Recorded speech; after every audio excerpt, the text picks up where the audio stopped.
12ാമത്തെ രാശിയില്, അതായത് മീനം രാശിയില് ശനി കടന്നപ്പോഴാണ് മേടം രാശിക്കാർക്ക് ഏഴരശനി തുടങ്ങി. അപ്പൊ 12ലെ ശനി എത്രത്തോളം നമ്മളെ സ്വാധീനിക്കുന്നു, എങ്ങനെ സ്വാധീനിക്കുന്നു, അത് അടുത്ത രാശിയിലേക്ക് പോകുമ്പോൾ എങ്ങനെയാണ് നമ്മളെ സ്വാധീനിക്കുന്നത്, ഇങ്ങനെ നമ്മുടെ ഓരോ രാശി നോക്കിയാൽ നമ്മുടെ ജീവിത അനുഭവങ്ങളും ഏകദേശം അതുപോലെ തന്നെയായിരിക്കും. അതിന് യാതൊരു മാറ്റമില്ല. ഇന്നേ വരെ അങ്ങനെയാണ് കണ്ടിരിക്കുന്നത്. 12ാമത്തെ രാശിയിൽ വരുമ്പോ പൊതുവെ ശനി നമ്മളെ പ്രലോഭിപ്പിക്കുകയാണ് ചെയ്യുന്നത്. എന്തിന് പ്രലോഭിക്കുന്ന വെച്ചാല് പുതിയ ആക്ടിവിറ്റീസ് വന്ന് ചെയ്യുക, പുതിയ പ്രോജക്റ്റ് ഏറ്റെടുക്കുക, വേണ്ടാത്ത ബാധ്യതകൾ നമ്മളെ എരന്ന് വാങ്ങിക്കുക, പിന്നെ നടക്കാത്ത വാഗ്ദാനം കൊടുക്കുക. ഇങ്ങനെയുള്ള കാര്യങ്ങളിലൊക്കെ ശനി കൂടെ നിന്ന് നമ്മളെ പ്രലോഭിച്ച് ഒരു കുഴിയിൽ അങ്ങ് ചാടിക്കുകയാണ് ആദ്യം ചെയ്യുന്നത്. ഈ 12ൽ കയറുമ്പോ തന്നെ ശനി നമ്മളെ പ്രലോഭനങ്ങൾ തന്ന്, വാഗ്ദാനങ്ങൾ തന്ന്, ഒരു തിയറിറ്റിക്കൽ കാൽക്കുലേഷനും പറഞ്ഞു തരും. ഇതിൽ നിന്നെടുത്ത് അതിലേക്കിട്ട്, അതിൽ നിന്നെടുത്ത് ഇതിലേക്കിട്ട് കറക്റ്റ് ചെയ്യാന്നുള്ള ഒരു തോന്നലും മനസ്സിലുണ്ടാക്കി വയ്ക്കും. അപ്പൊ അങ്ങനെയാണ് 12ലെ ശനി നമ്മൾ ആദ്യമായിട്ട് കയറി പിടിക്കുന്നത്. അതോടുകൂടി നമ്മൾ ഒരു ട്രാപ്പിൽ പെടുകയാണ് ആദ്യം ചെയ്യുന്നത്. നമ്മളിത് പറഞ്ഞു തുടങ്ങിയപ്പോൾ തന്നെ സാറേ, ഈ 3, 6, 11 ഭാവങ്ങളിൽ ശനി നിന്ന് കഴിഞ്ഞാൽ ഒരുപാട് ഗുണങ്ങൾ ലഭ്യമാകണം എന്നൊരു ടെക്സ്റ്റ് ഉണ്ട്. പല ജാതകരുടെയും വിഷമം, ബുദ്ധിമുട്ട്, എവിടെ നിന്നിട്ടും ഒരു ഗുണവും തരാതെ പോയി, ഇതൊന്ന് തീർന്നു കിട്ടിയാൽ മതി. ഭവിഷ്യത്തില് നമുക്ക് അനുഭവങ്ങൾ ഉണ്ടാവാത്തതിന്റെ കാരണം പലതാണ്. അപ്പൊ നമുക്ക് പർട്ടിക്കുലറൈസ് ജനറലൈസ് ചെയ്തോ പറയാൻ അത് വളരെ ബുദ്ധിമുട്ടാണ്. എന്തുകൊണ്ട് അനുഭവം ഉണ്ടായില്ല എന്ന് ചോദിച്ചാൽ തീർച്ചയായിട്ടും അവരുടെ ഒരു പർട്ടിക്കുലർ ഒരു ജാതകം നമ്മൾ അനലൈസ് ചെയ്താലേ പറയാൻ. രണ്ടാമത് ഇത് ജനറലൈസ് ചെയ്ത് പറയുമ്പോൾ ഒരു 80% ആൾക്കാർക്ക് നമ്മൾ പറയുന്ന ചർച്ച ചെയ്യുന്ന വിഷയങ്ങൾ അങ്ങനെ തന്നെയാണ് സംഭവിക്കാറുള്ളത്.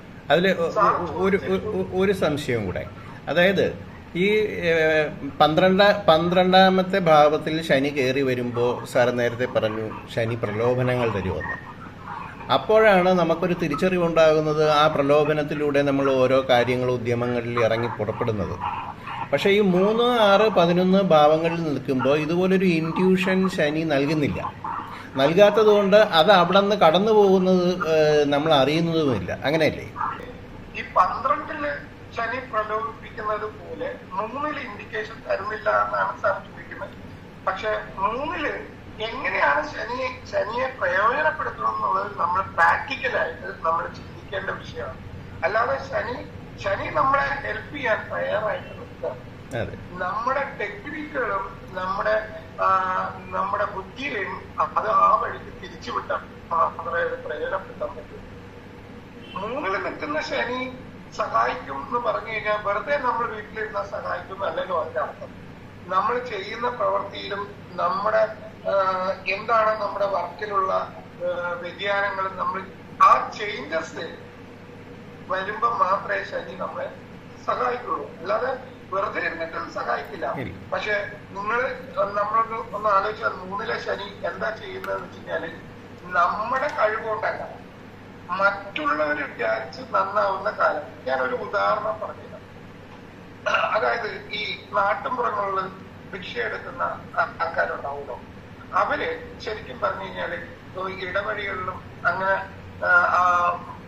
ആൾക്കാർ നടന്നു പോകുന്ന സൈഡിലും ഫുട്പാത്തുകളിലൊക്കെ ഇരുന്ന് ഭിക്ഷ യാചിക്കുമ്പോൾ പോലീസ് വണ്ടിയായിട്ട് വന്ന് ഇവരെ തൂക്കിയെടുക്കും. ഇവിടെ നിന്നും ഭിക്ഷ എടുക്കാൻ പാടില്ല, നിരോധിത മേഖലയാണ് എന്നൊക്കെ പറഞ്ഞ് ഇവരെ തൂക്കിയെടുത്ത് നേരെ ട്രാഫിക് സിഗ്നലിന്റെ അവിടെ വിട്ടേച്ചു പോകും. അപ്പോ ട്രാഫിക് സിഗ്നലിന്റെ ചുറ്റിനും ഇയാൾക്ക് പണി എളുപ്പമായി. ഒരുപാട് കാശ് 4 ദിക്കിലും നിൽക്കുന്ന വണ്ടി. അപ്പൊ അതുപോലെയാണ് ശരിക്കും നമ്മളെ ശനി കൊണ്ടുപോകുന്നത്. ഞാനൊരു ഉദാഹരണം പറഞ്ഞതാണ്, മനസ്സിലാക്കാൻ വേണ്ടി പറഞ്ഞതാണ്. അപ്പോ 3ലെ ശനി എന്ന് പറഞ്ഞാൽ നമ്മുടെ കഴിവുകൊണ്ട് മാത്രം അപ്പൊ ഈ വിഷക്കാരൻ വിഷ എടുക്കാം, ആ നിരോധിത മേഖലയിൽ പോയില്ലെങ്കിൽ ഇയാൾക്ക് ഇത് കിട്ടുമോ? ഇയാൾക്ക് കിട്ടില്ലല്ലോ. അപ്പൊ ശനി അവിടെ നിന്ന് പൊക്കി ഇപ്പുറത്ത് കൊണ്ട് ഇട്ട് കൊടുക്കും. അതെ അതെ, ആ പോലീസിന്റെ ഡ്യൂട്ടി ഇയാളെ ജീപ്പിൽ കയറ്റി അങ്ങനെ നാട് ചുറ്റാൻ പറ്റുമല്ലോ. അപ്പൊ ഇയാൾ ഒരിടത്ത് ഇറക്കി വിടും. അങ്ങനെയാണ് ശനി സഹായിക്കുന്നതെന്നാണ് ഞാൻ പറഞ്ഞത്. അതായത് നമ്മുടെ കഴിവുകൊണ്ട് അപ്പം മാത്രം നമ്മുടെ പിന്നെ ഡ്യൂട്ടിയിൽ നമ്മളെ ഉദ്യമത്തിൽ നമ്മൾ കണ്ടിന്യൂസ് ആയിട്ട് നിന്നുകൊണ്ടിരിക്കണം. അപ്പോഴും മാത്രമേ ശനിക്ക് നമ്മളെ ഇൻഫ്ലുവൻസ് ചെയ്യാൻ പറ്റുള്ളൂ.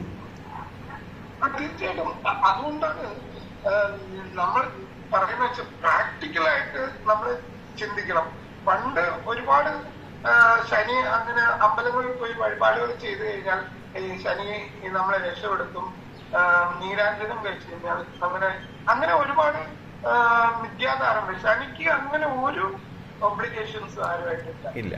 പിന്നെ നമ്മൾ ചെയ്യുന്ന വഴിപാടുകളും ദൈവത്തിന് ചെയ്യുന്നതും എന്നും നമുക്കൊരു ഡിപ്പോസിറ്റ് തന്നെയാണ്. അതുകൊണ്ട് മാത്രം ശനി പിടുത്തപ്പെടുന്നു ഞാൻ വിശ്വസിക്കുന്നില്ല. പക്ഷെ കുറവുകൾ സംഭവിക്കും. നമ്മുടെ പ്രാർത്ഥനയും എന്തും നമ്മൾക്ക് ദുരിതങ്ങൾ, ഏത് തരം ദുരിതങ്ങൾ വന്നാലും നമ്മുടെ പ്രാർത്ഥനയ്ക്ക് വലിയൊരു പങ്കുണ്ട്. നമ്മൾ ഈശ്വരനെ നേരിട്ട് വിളിക്കുന്നത് പോലെ നമുക്ക് വേറെ ഒന്നിനും അതിന് സൊല്യൂഷൻ ഇല്ല. അപ്പൊ അതൊരു കുറവ് മാത്രമേ വരുത്തുള്ളൂ എന്നല്ല, ശനിയുടെ പിടുത്തം പോകുന്നില്ല.